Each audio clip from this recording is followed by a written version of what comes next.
Oh, it's on that side? Maybe that's why we couldn't find it. Yeah, because if we...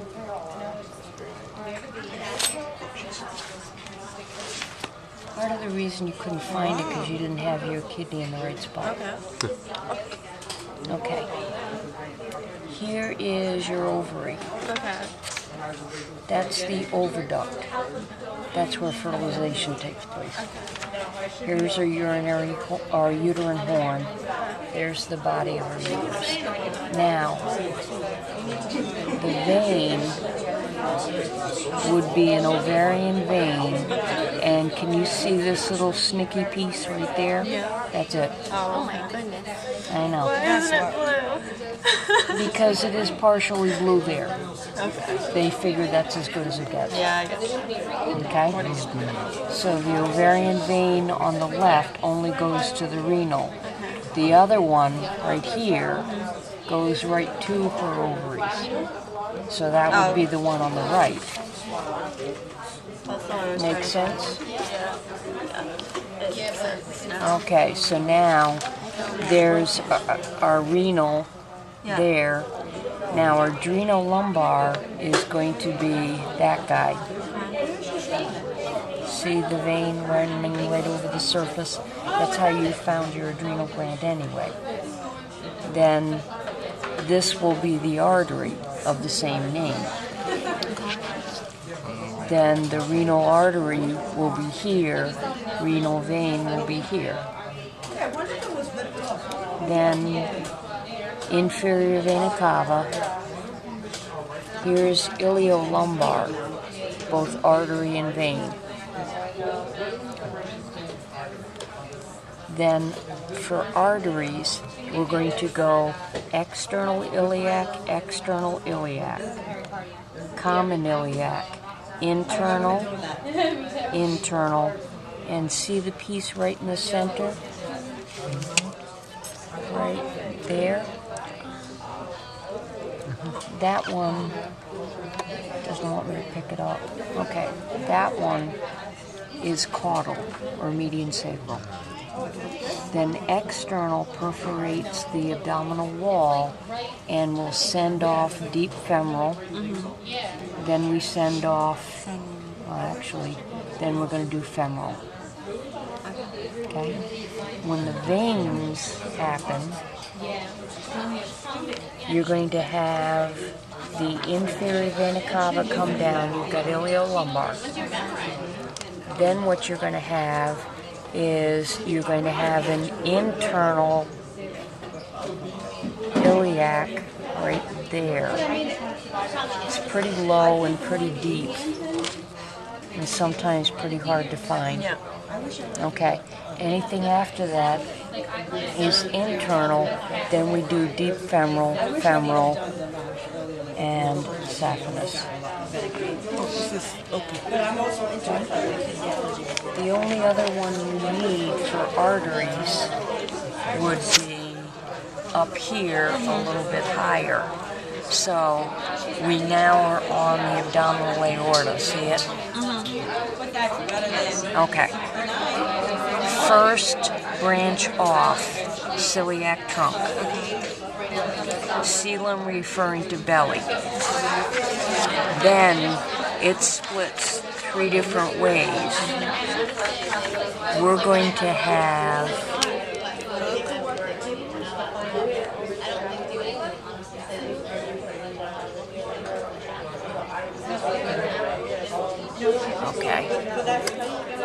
hepatic,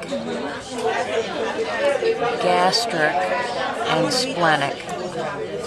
So, always in the order. Okay, hepatic, gastric, splenic. And I want to make sure that I've got a hepatic. Okay. Right underneath it, right there, is gastric. Then this piece is splenic. Okay? The next unpaired, this is abdominal aorta. Right here is superior mesenteric. Then down here, holding on to the descending colon, is missing. It should have connected right there. That would go to that piece. That's your inferior mesenteric. Okay? This tiny? It's not particularly tiny. See it? Does it cut off? That's, yeah, it is cut off. But this thing would go to it. This is your ureter, so hang on to that. Here's your bladder.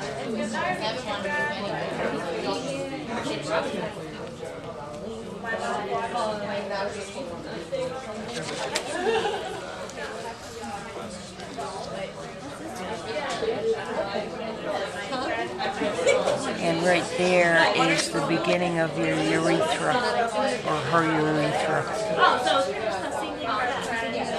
Those are the fat pads that hold her bladder in place. Okay, now up here.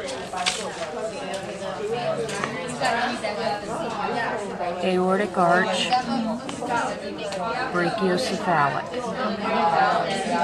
On the right, you're going to go right subclavian, right common carotid, left common carotid, left subclavian.